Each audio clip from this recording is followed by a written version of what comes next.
Hello friends, நம்ம இந்தியாவில் நிறைய வாட்டர் ஃபால்ஸ் இருக்கு.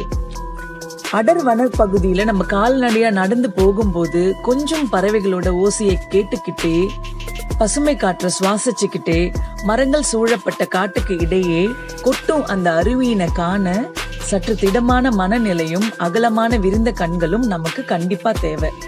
அப்படிப்பட்ட வியப்பூட்டும் நம் நரம்பினை சிலுக்க வைக்கும் நீர்வீழ்ச்சி தான் ஜோக் ஃபால்ஸ். ஜோக் ஃபால்ஸ் கர்நாடகால இருந்து பங்காப்பூர் வழியா 200 கிலோமீட்டர் தூரத்துல இருக்கு. மேற்கு தொடர்ச்சி சோலைவன காட்டுல இருந்து பெருக்கெடுத்து வர இந்த நீர் ஷரவதி வனக்காட்டுல பெரிய வாட்டர் ஃபால்ஸா உருவெடுத்து அங்கிருந்து அடர் வனக்காட்டு வழியா அருவியா கொட்டுது.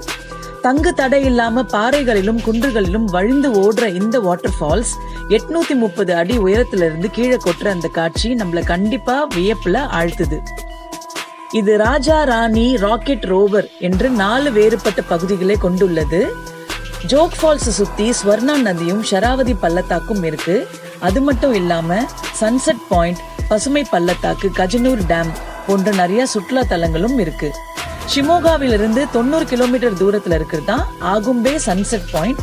அது மட்டும் இல்லாம இந்த வாட்டர் ஃபால்ஸை சுத்தி பெரிய பள்ளத்தாக்கு இருக்கு. துங்கா ஆத்துக்கு குறுக்கே கட்டப்பட்டதுதான் கஜனூர் டேம்.